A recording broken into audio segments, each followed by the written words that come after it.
Bonjour à toutes et bonjour à tous, aventuriers sans entrain et médecins sous pression, bienvenue dans ce nouveau numéro de Originals, l'émission qui saute de plateforme en plateforme.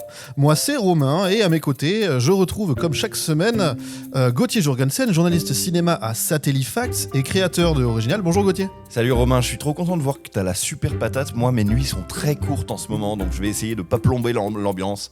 Non mais je suis pas inquiet, d'autant plus que en fait, vu le sommaire aujourd'hui, t'es un petit peu notre aventurier de l'exclusivité perdue.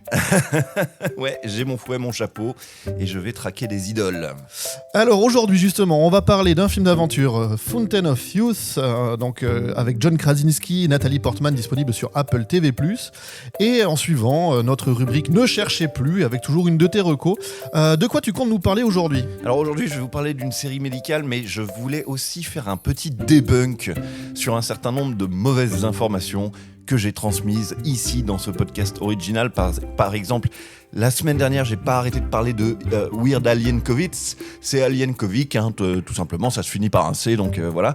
De la même façon, j'avais dit que François II, c'était le roi de France, François II, s'était tué en tapant sa tête contre la porte de son château. Bah, il se trouve que c'était Charles VIII. François II, il est mort d'une manière bien plus glorieuse puisqu'il est mort d'une otite. Ah oui, c'est bien voilà. aussi. Ouais, c'est bien aussi, oui.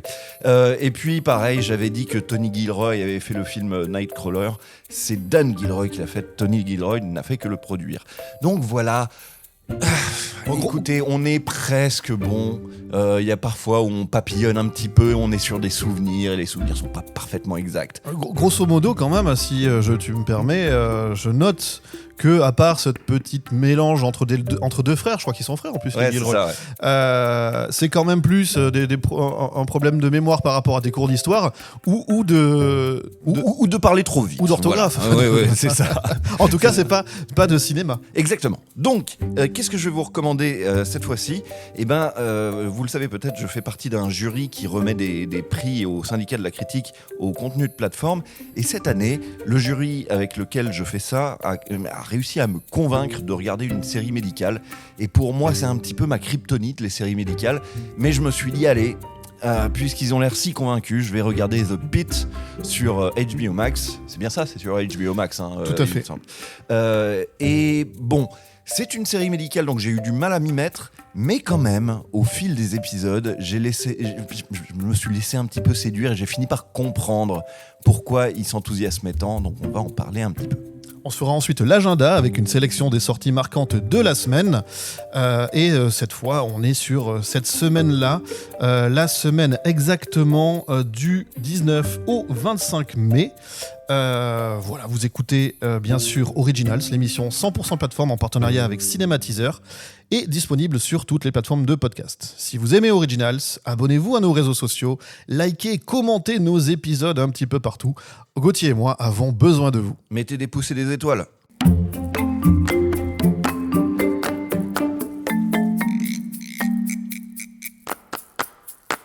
Le gros plan de cette semaine, le nouveau film de Guy Ritchie, un film d'aventure donc avec John Krasinski, Nathalie Portman, Elsa Gonzalez, Domhnall Gleeson, et c'est disponible sur Apple TV+ en exclusivité depuis le 23 mai. Lequel de tous ces génies peut m'expliquer pourquoi je suis là ? Personne ne sort le lapin du chapeau, c'est à moi de le faire. Super. On cherche la fontaine de Jouvence. Ah, c'est pas vrai, non. J'avais pourtant dit de pas sortir le lapin du chapeau. Il s'ennuyait dans son chapeau.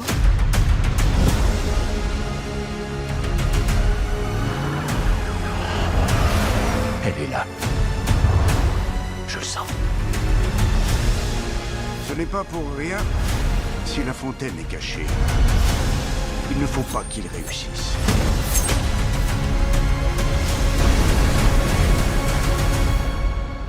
Tu crois vraiment que tu vas trouver un bassin rempli d'eau magique à l'issue de ce voyage ? Je sais rien. Mais je crois que t'as envie de le savoir. Alors, Fountain of Youth, c'est quoi ? Ça suit Luke Purdue. Qu'est-ce que c'est compliqué à dire pour un francophone comme nom de famille ?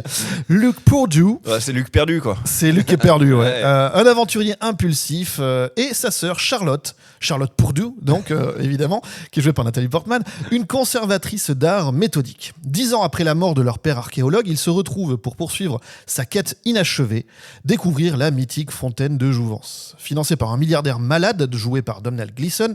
Leur chasse au trésor les entraîne dans une aventure à travers le monde, de Bangkok aux pyramides de Gizeh, en passant par Vienne, le Vatican ou l'Irlande. Gauthier, déjà, première question, qu'est-ce que tu en as pensé en une phrase ? Je signe pour un tel programme sans aucun problème. Alors, bien sûr, quand on raconte une histoire pareille, il est très difficile de ne pas penser à Indiana Jones. Hein. Alors attends, là tu grilles ma deuxième question. Alors, pardon. je te la fais direct. Donc déjà sur le papier, film d'aventure, t'es client. Ouais, bien sûr. Ouais, moi aussi, à fond. On en manque d'ailleurs, il y en a pas assez. Et donc, quelles sont les sources pour toi d'inspiration de ce Fountain of Youth ? Voilà. Alors, donc... On va pas leur jeter la pierre de vouloir ressembler à Indiana Jones, parce que depuis Indiana Jones, il y a beaucoup de choses qui veulent ressembler à Indiana Jones. Et déjà, Indiana Jones, c'est quelque chose qui essaye de ressembler à autre chose, au film d'aventure. Par exemple, le tombeau hindou et le tigre du Bengale de Fritz Lang, ça ressemble déjà beaucoup à Indiana Jones et le Temple maudit.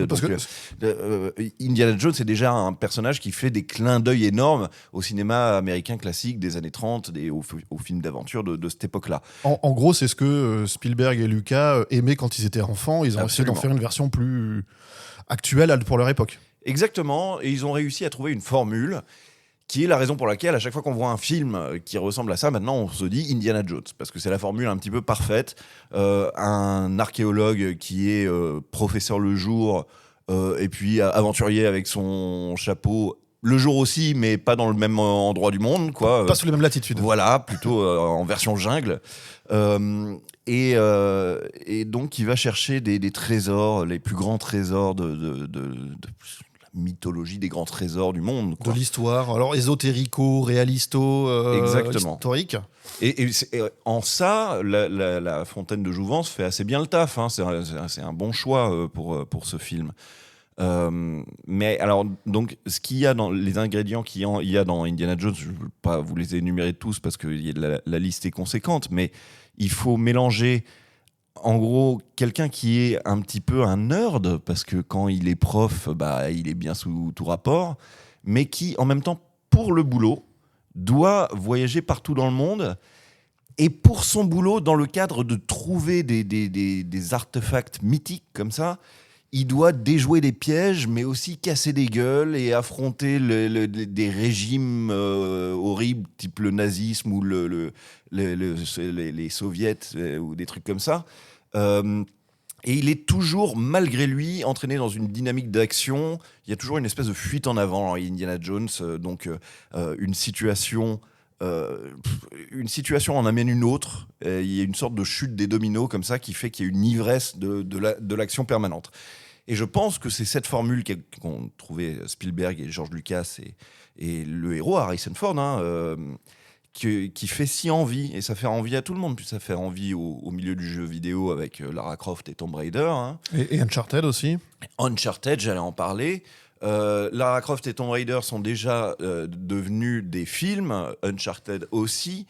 Il y a quelque chose de presque cannibale, hein, à s'auto-digérer comme ça, à faire du Indiana Jones qui a pondu lui aussi des jeux vidéo, et à faire des jeux vidéo qui sont un petit peu inspirés d'Indiana Jones, qui redeviennent des films derrière et tout ça. Disons que c'est une formule qui fait envie, la formule d'Indiana Jones, mais qu'on commence à avoir pas mal lessivé, hein, quand même. Moi, je me permets de rajouter dans le panel, dans le bouquet garni, si tu veux.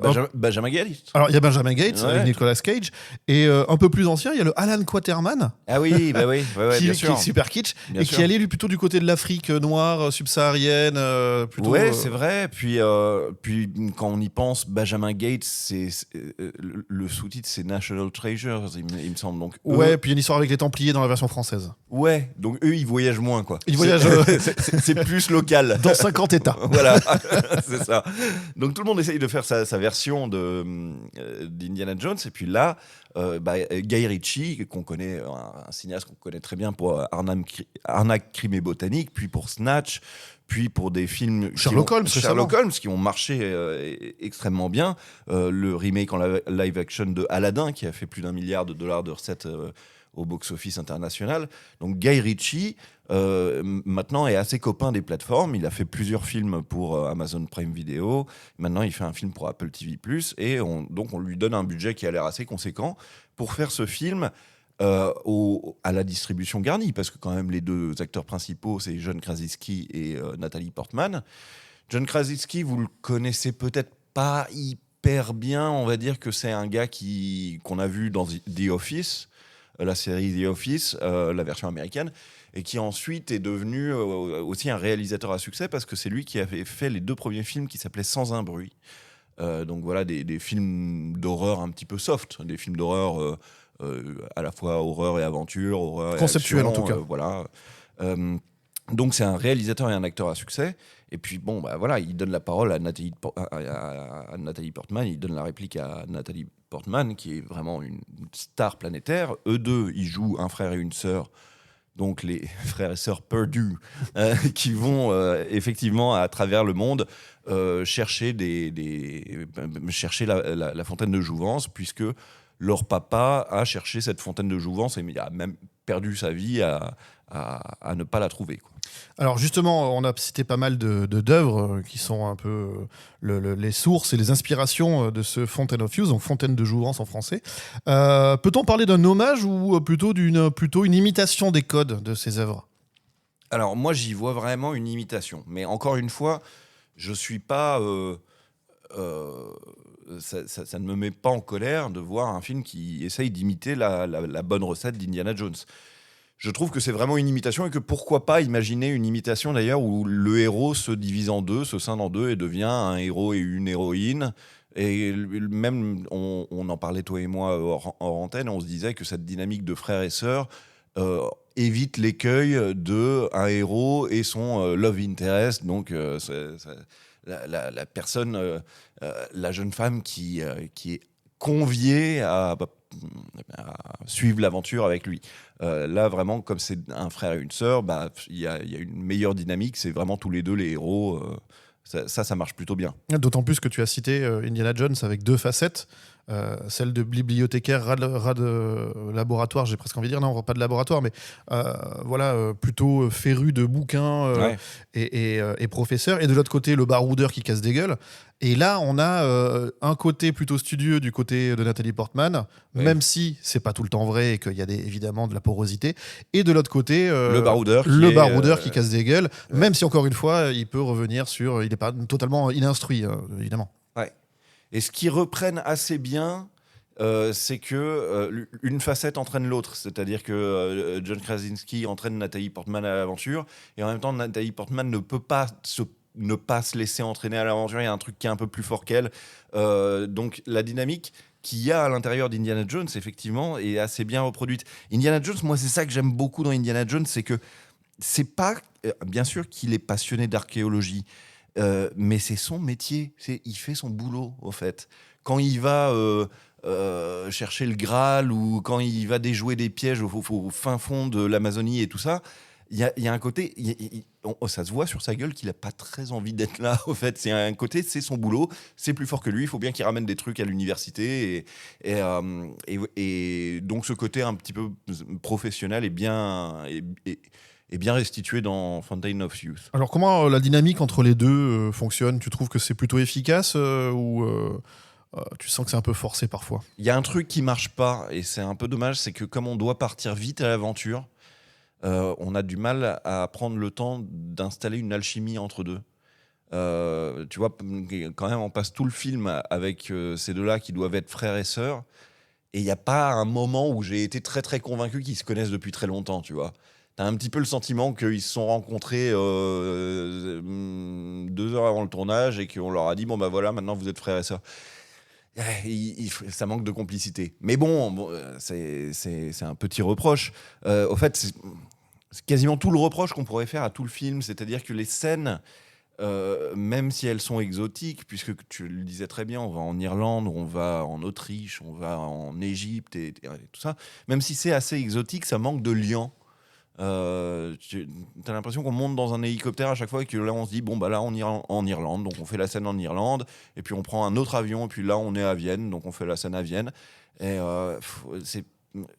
ça m'a plus rappelé personnellement sur cette construction là en tout cas de je décrypte un truc et je vais ailleurs, le Da Vinci Code, que Indiana Jones par certains côtés. Mais tu sais quoi, d'ailleurs, Indiana Jones, Je ne sais pas si vous vous souvenez là, derrière, vos machines à podcast, si vous nous écoutez, je ne sais pas si vous vous souvenez, dans chaque Indiana Jones, à chaque fois qu'il y a un déplacement, on voit en surimpression une petite carte du monde avec une trajectoire rouge qui va de point en point, d'escale en escale, probablement pour... Et des plans d'avion au loin qui voilà. se fondent, enchaînés, tout ça. Probablement pour remettre du fuel dans les avions à l'époque. Et mine de rien, ce petit gimmick typique d'Indiana Jones, ça faisait ce travail de liant. Ça faisait qu'on n'avait pas l'impression de se dire « et là, il prend l'avion et il se barre ailleurs et on va faire une scène ailleurs ». C'était un joli gimmick qui faisait que tout paraissait un peu plus onctueux, quoi. Alors, au niveau du ton du film, justement, on a des doses d'action, un peu plus de légèreté des fois, quelques enjeux dramatiques. Comment tu trouves que tout ça est orchestré ? C'est bien dosé ou t'aurais préféré peut-être un équilibrage différent ? Guy Ritchie, il sait bien faire des scènes de dialogue, par exemple, où on se dit tiens, il y a des échanges marrants et tout ça. Il a un bon dynamisme, donc vraiment, ça serait mentir de dire que je me suis ennuyé devant ce film-là. Les courses-poursuites sont très bien réalisées. Elles sont très bien réalisées, mais il lui manque un truc, c'est qu'il lui manque la magie de Spielberg pour faire exactement ce que je te racontais tout à l'heure, c'est-à-dire cette avalanche d'action qui te semble être une sorte de vertige, comme une grande roue qui s'emballerait et qui irait de plus en plus vite, tu vois. Parce que vraiment, c'est ce que Spielberg réussit de mieux, mais même dans ses Indiana Jones et dans d'autres films. Je pense à son Tintin, par exemple, dans lequel il réussissait ça de manière magnifique. Au début des très longues scènes d'action qu'il y a dans les Indiana Jones, il y a un micro-événement qui en engage un deuxième, qui en engage un troisième, et puis avant qu'on ait pu se rendre compte de quoi que ce soit, on est déjà sur une fusée avec une arme nucléaire qui va sauter dans 5 secondes et tout ça, tu vois. Donc ça, Spielberg a sa formule et Guy Ritchie, il aimerait bien l'avoir, mais parfois, quand il y a ça se sent dans le film, quand il y a un temps mou, quand il y a un petit temps mort, là, on se dit allez, on met une fusillade. Et la fusillade, elle n'a pas grand-chose à voir avec le centre de l'action, tu vois. Elle fait pas beaucoup avancer le schmilblick. Surtout qu'il y a quand même des acteurs secondaires qui sont un peu plus discutables. Ouais. Notamment l'acteur qui joue le commissaire en charge de les arrêter. On dirait un second rôle d'un sitcom un peu. Un peu, oui, un peu.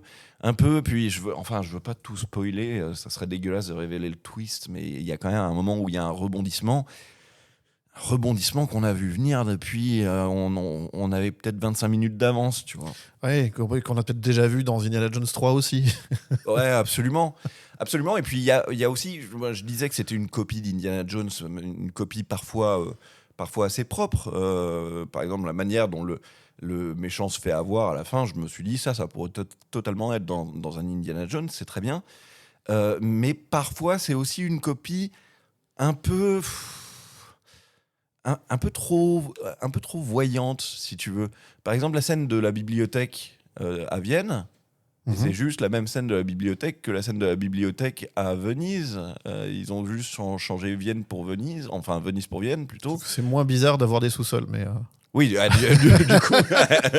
du coup, les catacombes, elles sont plus possibles à Vienne qu'à Venise. Et c'est ça qui est cool aussi dans Indiana Jones, c'est que c'est un monde où à Venise, il peut y avoir des catacombes, quoi. Alors justement, pour revenir à la quête de cette fontaine de jouvence, tu disais tout à l'heure que c'était une bonne idée, que ça faisait dans le ton. Est-ce que pour toi, au final, c'est pas un prétexte narratif ou vraiment tu trouves que toute cette notion de quand même la réflexion sur le temps, l'héritage, etc., ils arrivent à le traiter ou c'est survolé ?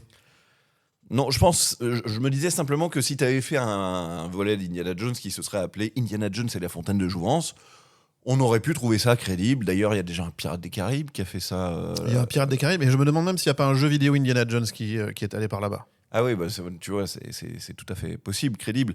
Donc c'est en ça que je dis, si c'est ça le MacGuffin du film, ça ne me dérange pas. Excuse-moi, MacGuffin, tu peux définir ? Ouais. C'était un terme qui a été mis en place un petit peu au moment des thrillers hitchcockiens. Hitchcock racontait que le MacGuffin, c'est le prétexte, c'est le truc qui fait courir les héros, c'est ce qui donne une motivation au film. Mais en vrai, le film, la trajectoire du film n'est jamais de trouver ce truc-là. Ça, c'est jamais ça que ça raconte pour de vrai. Je sais pas si c'est clair. Mais je trouvais que c'était important de le préciser pour tout le monde. Tu vois, par exemple, n'importe quel Alfred Hitchcock pourrait tourner autour d'une mystérieuse mallette qu'il faudrait aller récupérer et qui passerait de main en main. Et si on ne sait pas à la fin ce qu'il y a dans cette mallette, c'est pas grave, à la limite, tu vois. Ça aurait juste raconté comment des héros, je sais pas, interagissent et courent après un objet. On se doute bien que La Fontaine de Jouvence, elle va pas nous raconter grand-chose, ils vont y arriver à la fin, et puis ça va se passer bien ou mal, ou vous verrez. Mais c'est pas vraiment... le film raconte beaucoup plus comment un frère et une sœur se retrouvent autour d'un héritage familial. Voilà, que comment on va trouver la Fontaine de Jouvence. D'ailleurs, la Fontaine de Jouvence, ils finissent par la trouver sous une pyramide d'Égypte. Alors, est-ce que tu as noté quand même que quand ils arrivent à Gizeh, sur le plateau où il y a les 3 grandes pyramides, il y a son père. Il n'y a pas un touriste, alors que ça se passe de nos jours. Hein. Oui, Il n'y a pas une tente avec qui vend des sandwichs, il n'y a pas une... Il n'y a pas un mec qui vendrait des espèces de petits gris-gris aux touristes, il n'y a rien du tout. Il n'y a personne comme si on était au milieu du XVIIIe siècle. Exactement. Et je me disais aussi, voilà, oui, ça fait le taf d'un... Un Indiana Jones pourrait faire ça, mais si on se disait... Pour finir, Indiana Jones, il va aux pyramides et il creuse un trou sous les pyramides et il trouve le truc qu'il cherchait là. On se dirait, c'est un peu feignant quand même. Surtout qu'aujourd'hui, on connaît ce qu'il y a dedans dans les pyramides et on sait qu'en dessous, il y a encore la chambre de la reine, puis encore une autre chambre en dessous. On le sait. Donc, en même temps, Indiana Jones, quand il va à Petra... Il y a plein de trucs incroyables à l'intérieur de Petra. Alors qu'en fait, alors qu'il n'y a rien. Et puis on l'a dit, les catacombes de Venise. Voilà. On va conclure quand même. Moi, il m'a manqué un petit peu de cet esprit aventureux. Dans le dernier Indiana Jones, il me manquait des mécanismes et un grand balèze avec qui Indy aurait pu se taper. Et puis des mécanismes vraiment de... Des pièges, des vrais pièges. Des pièges où puis j'appuie sur un rocher, puis tout d'un coup, il y a un truc qui part, il y a une flèche qui tombe, et il y a une herse, ou peu importe. Des flèches empoisonnées, une grosse boule qui tourne, enfin voilà, plein de choses. Là, il m'a manqué ce côté mécanisme et un peu antique, de protection, tout ça. Et il m'a manqué, de l'autre côté, un esprit un peu épique, d'aventure, d'avoir ce sentiment-là. On a la course, on ressent un peu la course, ils sont jamais fixés au même endroit, c'est très mouvant, etc. Mais il me manque quelque chose d'un peu magique autour de quelque chose de se dire qu'on va retrouver un des grands mystères de notre histoire, tout ça, enfin, fantasmé. Alors, moi je te rejoins sur il manque un peu d'exotisme, parce que là ils nous font en gros l'Europe de l'Ouest et puis un bout d'Égypte, quoi. Oui. Donc pour nous, oui, parce que Bangkok, c'est une course-poursuite en pleine ville, c'est pas... Oui, c'est la scène d'intro, effectivement. Ouais. Mais moi, il m'aurait manqué un peu de, je sais pas, des îles du Pacifique, je sais pas, voyager, vous avez du pognon, voyager un peu plus. Il manque ça. Je suis d'accord avec toi sur les déclencher des pièges, déclencher des trappes, des portes et tout ça. Il y a même un moment où il y a l'équipe du méchant qui arrive avec des marteaux-piqueurs et qui font... Ouais, nous, on en a marre de ces conneries, on va péter l'ouverture au marteau-piqueur. Et puis il y a Nathalie Portman qui dit, ah bah non, ça serait mieux de chercher un. Et ils font, non, on va péter le truc au marteau-piqueur. Et c'est ça qu'ils font, et ça ouvre la porte. Donc, c'est dommage. Et puis, là, ça va être le truc le plus cruel que je vais dire, à mon avis, de tout ce que j'ai dit sur ce film jusqu'à maintenant. Mais je trouve que ça manque d'émotion. Et on peut dire ce qu'on veut sur... Même l'histoire de Nathalie Portman qui est en divorce avec la difficulté de la garde parentale et cet enfant qui se retrouve un peu comme le gamin dans La Momie, à être un peu surdoué, à aider dans l'aventure malgré lui. Oui, ou même c'est ce frère et cette sœur qui veulent être dignes d'un père qu'on ne voit jamais et qui ne se parlent plus depuis longtemps et tout. Ça devrait créer de l'émotion à un moment. Il aurait fallu le caméo d'une star. Pourquoi pas de Harrison Ford ? Bah oui, ça aurait été formidable. Ça. C'est plus cher. C'est encore plus cher. Donc ouais, c'est cruel, mais il manque de l'émotion. Là où les grands films d'aventure qui réussissent leur coup n'en manquent jamais. Et ça, oui. Est-ce qu'on conseille ceci dit et pourquoi ? Et à qui, pardon ? Les gars, une grosse soirée pizza devant ça fait de mal à personne. Hein. Oui, on passe un bon moment. Ah ouais, bien sûr. On n'en garde pas énormément de choses après, mais on passe un bon moment. Ah bah non, là, vous n'avez pas le prochain Oscar du meilleur film. Hein, c'est sûr. Mais un film d'aventure avec John Krasinski et Nathalie Portman, réalisé par Guy Ritchie, Je sais pas, C'est vrai, on aurait dû dire juste ça et passer à autre chose. Ça en fait fait. peut-être plus envie comme ça que pas mal de projets qui ont été portés au nu et tout ça. Donc, Exactement, puis dans le détail, enfin on peut dire ce qu'on veut, mais moi je me souviens avoir vu le premier Benjamin Gates, c'était pas bien meilleur que ça. Hein. Si vous avez un tendre souvenir des films Benjamin Gates, on est totalement à ce niveau de film d'aventure. Pour moi, ça se range aussi du côté de La Momie, par exemple. Hein. La Momie, ça vaut ni plus ni moins mieux que ce moi, truc-là. j'ai une petite sympathie en plus pour La Momie, mais... Je trouvais ça délicieusement débile, la oui, Momie. par contre, c'est très pulp, très kitsch. Hein. Oui, voilà. Ouais. Mais je pense qu'il y a un vrai second degré assumé et voulu dans La Momie, qu'on n'avait peut-être pas compris, enfin, moi, adolescent à l'époque. Avec mes yeux d'adulte, je me dis, oui, vraiment, c'est pas possible que Steven Sommers n'ait pas fait exprès de pousser les curseurs dans la caricature à ce point-là. Quoi. Tu as probablement raison. Ce que je veux dire, c'est que personne ne peut regarder ce film-là, Fountain of Youth, et dire comment ils osent comparer ça à La Momie. Bah non, c'est le même genre de truc. Merci beaucoup Gauthier. Je rappelle donc pour tous nos auditeurs et auditrices que Fountain of Youth est disponible sur Apple TV+ depuis aujourd'hui 23 mai. Et je te propose de laisser les tableaux codés, les mécanismes séculaires de côté un petit peu pour une immersion auprès des soignants d'un hôpital fictif de Pittsburgh. C'est la chronique Ne cherchez plus de Gauthier. Une nouvelle série médicale portée par Noah Wyle est diffusée sur Max depuis le 9 janvier.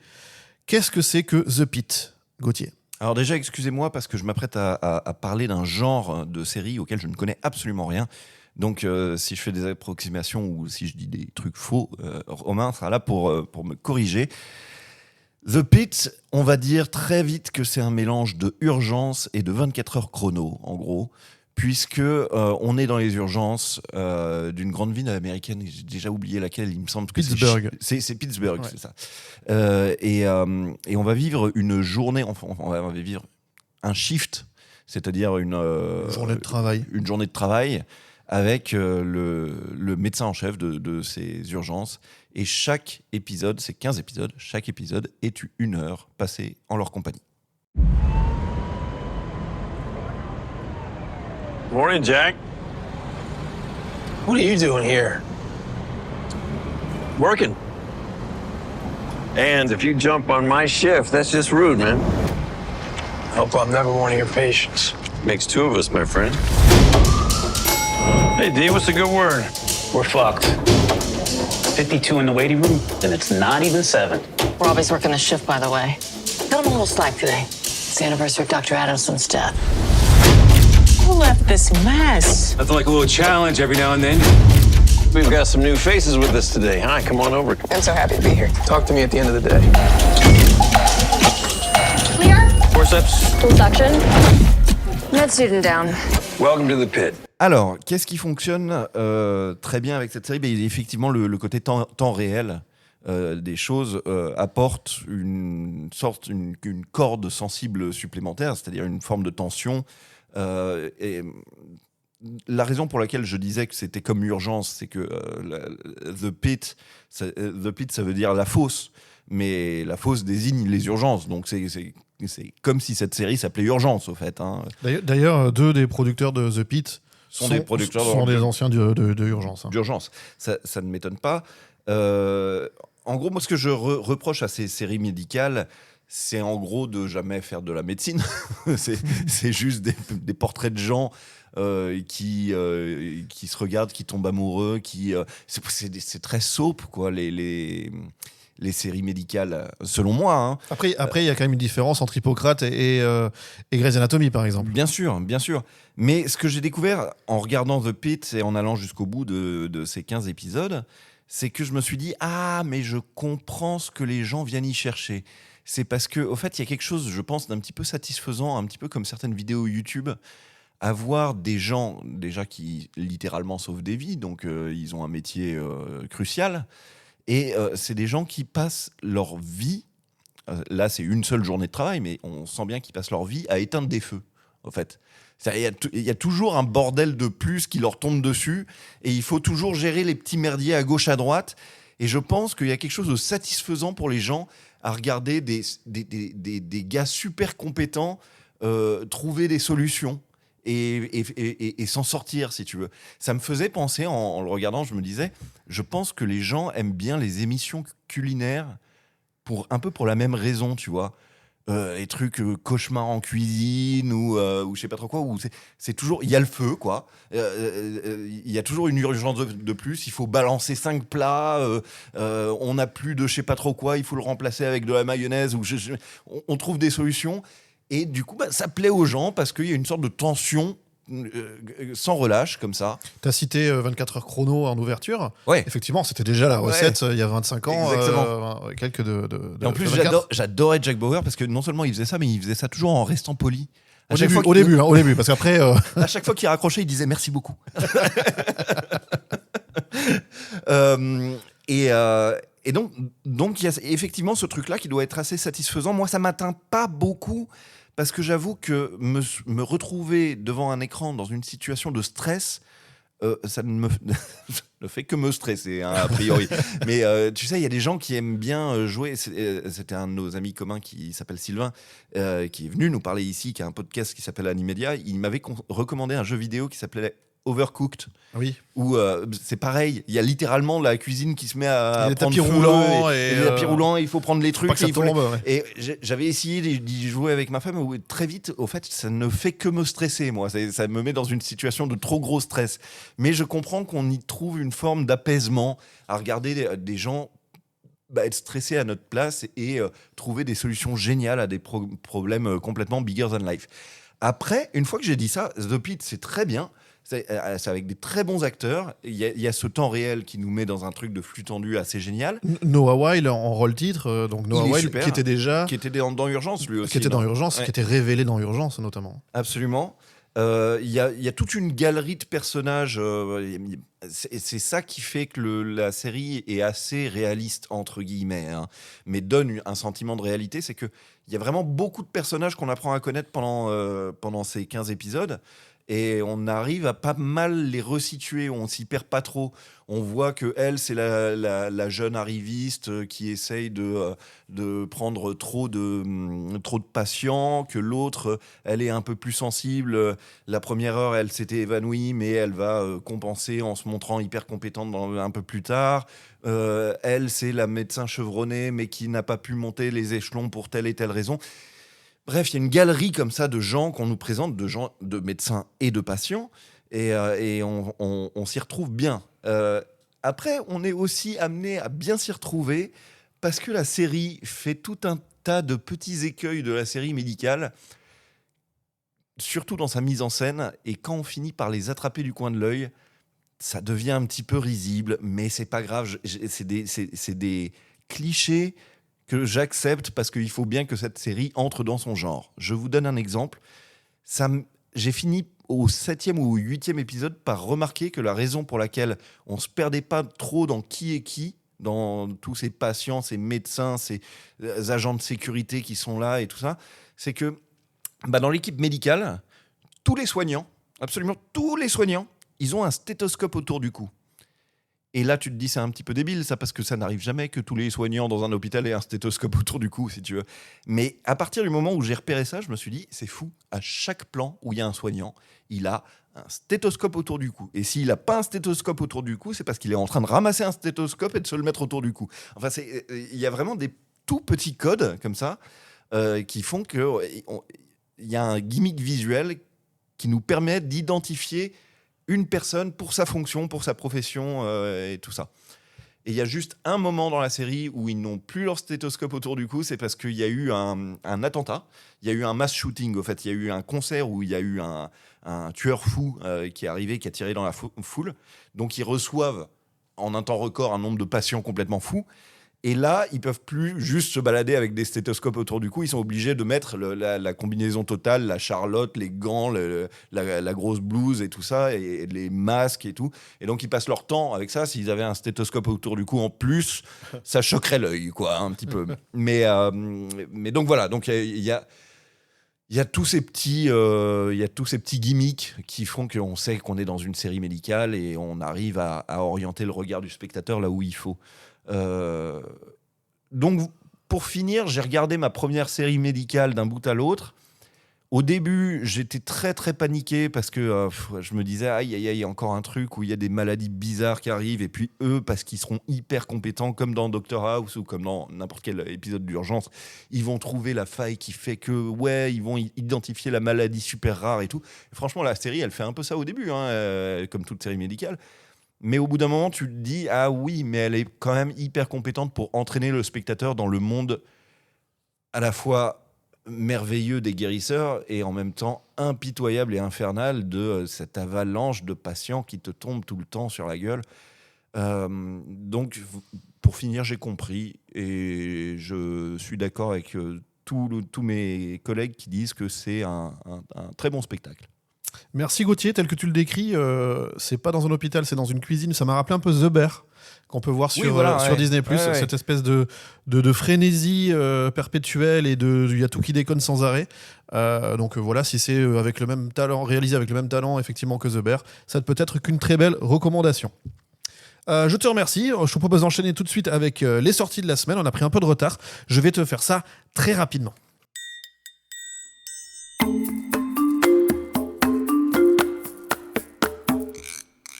Et cette semaine, je l'ai dit en ouverture, la semaine du 19 au 25 mai, on va parler d'une série en 10 épisodes disponibles depuis mardi sur Prime Video qui s'appelle Motorheads. Alors Motorheads, c'est quoi ?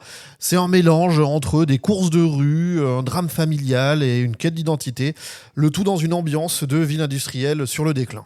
Pour moi, c'était un groupe de rock, Motorhead. C'est pas faux. Là, c'est Motorheads. Au J'ai pluriel, mal prononcé. Non, c'est moi. Et du coup, qu'est-ce qu'on peut en dire ? On peut en dire que on retrouve Ryan Phillippe. Ryan Phillippe qui a pris 20 ans dans la tronche quand même et qui joue cette fois un peu le mentor d'une nouvelle génération donc de motards des rues. Voilà, ça s'appelle Motorheads et donc c'est disponible sur Prime Video. Les jeunes femmes qui vont découvrir Ryan Phillippe aujourd'hui, ça va être très difficile de leur expliquer qui c'était Ryan Phillippe dans les années 90. C'était quand même le plus gros beau gosse du monde, quoi. C'était celui qui était notamment dans Sex and Tension en français. Exactement. Ouais. Qu'est-ce qu'on a d'autre depuis mercredi 21 mai sur Disney+, une série qui s'appelle 9 Puzzles. Ah. Ou 9 Puzzles. Ouais, voilà. 9 Puzzles, donc c'est sur Disney+, 11 épisodes, mais attention, le 21 mai, il n'y en a que 6 de dispo. Mm-hmm. Le 28 mai, la semaine d'après, il y aura 2 épisodes en plus, et début juin, il y aura les 2 derniers. Donc c'est un peu échelonné, comme Andor ou comme Arcane, par exemple. Et qu'est-ce que c'est ? C'est une série coréenne, et donc c'est une série à suspense, qui permet une plongée captivante, je lis la promotion, dans une enquête complexe, mêlant suspense, psychologie et mystère. Je vais te faire un petit synopsis, histoire de décanter ça. 10 ans après avoir découvert le corps de son oncle assassiné, Yoon Ena est devenue profileuse criminelle. Mm-hmm. À l'époque, elle était la seule témoin et le choc l'avait rendue amnésique. L'inspecteur Ansem l'a soupçonné alors d'être impliqué sans jamais réussir à le prouver. Une décennie plus tard, donc au début de la série, une série de meurtres similaires survient, chacun accompagné d'une pièce de puzzle mystérieuse. Les deux vont devoir donc collaborer pour traquer ce fameux tueur en série tout en affrontant leurs propres démons et les soupçons toujours persistants. Ouais, profileur, tueur en série, Corée du Sud, moi ça me fait penser à Memories of Murder tout de suite, donc je suis curieux. On reste dans les 9, mais on change totalement de registre, puisqu'à partir, depuis jeudi 22 mai, sur Prime Video, vous pourrez retrouver la 2e saison de 9 Perfect Strangers, une nouvelle, cette fois, exploration des limites du bien-être et des relations humaines, mais cette fois dans un cadre alpin, aussi enchanteur qu'énigmatique, figure-toi. Donc on rappelle, c'est toujours Nicole Kidman qui fait suivre des thérapies de bien-être à tout un tas à 9 Perfect Strangers, et on renouvelle le cast un petit peu, qui on retrouve notamment Mark Strong qui vient faire un petit rôle là-dedans, Henry Golding, Christine Baranski, Annie Murphy, il y aura 2 épisodes en ouverture cette semaine et après c'est 1 par semaine, c'est sur Prime Video. Sur Netflix, par contre, même jour, jeudi 22 mai, She, the People. Qu'est-ce que c'est ? C'est une série qui est créée par Tyler Perry et Nia Palmer. Et c'est une comédie politique en 16 épisodes. 16. Waouh. 16. Ok. Mais attention, là, on n'en aura que 8 Et la partie 2, c'est en août. D'accord. Un petit peu comme ils avaient fait C'est presque comme Squid Game, en fait. Quoi. Squid Game, Stranger Things, etc. etc. Et donc là, on a... la série, elle met en scène Terry Vaughn dans le rôle de Antoinette Durkinson, la première femme noire élue lieutenant-gouverneur au Mississippi. Et la série, qu'est-ce qu'elle fait ? Elle explore les défis auxquels elle va être confrontée, tant sur le plan professionnel, en travaillant notamment sous les ordres d'un gouverneur un peu sexiste et raciste, que personnel, puisqu'il va falloir gérer une famille excentrique qui va être sous le feu des projecteurs. Bon. Voilà. Qu'est-ce qu'on a d'autre ? Toujours sur Netflix et toujours le 22, une autre série. 5 épisodes cette fois, c'est une mini-série, ça va beaucoup plus vite à regarder. C'est créé par Molly Smith-Metzer, qui était derrière la série Made, déjà.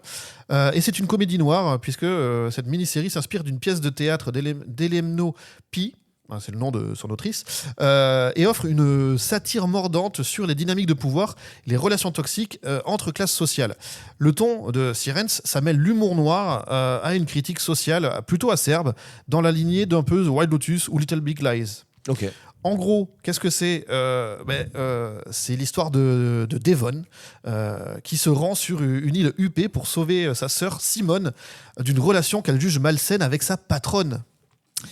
Et oui, attention, on n'est pas dans des histoires de couple, on a des histoires professionnelles. Et sa patronne, qui est donc une philanthrope énigmatique, etc. etc. Ce week-end, évidemment, c'est une fête de travail, mais qui se transforme rapidement en un huis clos psychologique, où des secrets, des manipulations et des tensions éclatent et mettent en lumière des zones d'ombre d'une élite apparemment parfaite. Jusque-là, tu me dis, Murph. Pourquoi pas, mais bon. Ça me dit contexte paradisiaque et riches gens antipathiques. Mais si je te dis que la méga patronne toxique, elle est jouée par Julianne Moore. Ah ouais, c'est bien. Et qu'elle invite donc toute son équipe de travail chez elle, et qu'en plus elle a un mari rabelaisien qui est joué par Kevin Bacon. Et qu'en plus, il y a des nazis. Non, il n'y a pas de nazis cette fois. Non, voilà, ça s'arrête là, évidemment. Mais voilà, ça s'appelle Sirens. Ok. Le lendemain, le 23 mai, les fans de films d'horreur vont pouvoir s'amuser avec un slasher un peu rétro, puisque Fear Street revient avec un film qui s'appelle Prom Night. Voilà, c'est une adaptation du roman The Prom Queen de 92 et le 4e volet de la franchise après la trilogie qu'il y avait eu en 2021. Donc c'est du slasher un peu ado. Ouais. Voilà. Et je vais te passer le pitch parce que tu l'as déjà en tête, vu le principe. Hein, voilà. Vous l'avez tous et toutes. Ouais. On va plutôt passer puisque j'avais dit on est un peu pressé, à ce qui sort aujourd'hui. Alors aujourd'hui, on le fait en une phrase. Un film qui a été un bide au cinéma, qui arrive sur Disney+. Ça s'appelle Une équipe de rêve. Ouais. Et on va pas en parler trop, juste je vous annonce que c'est un film de Taika Waititi avec notamment Michael Fassbender et Elisabeth Moss. Et si on n'en parle pas plus que ça, c'est parce que c'est le sujet de ta reco la semaine prochaine. Ouais. Je vais m'autoriser à faire ça une seule fois. C'est que d'habitude, on ne parle que de contenu qu'on a trouvé uniquement, enfin qui ne se trouve uniquement sur les plateformes. Cette fois, je vais m'autoriser à vous parler d'un film qui est sorti au cinéma, mais qui est passé tellement inaperçu et c'est tellement incompréhensible pour moi que maintenant qu'il sort sur Disney+, j'aimerais vous en parler un petit peu plus en longueur.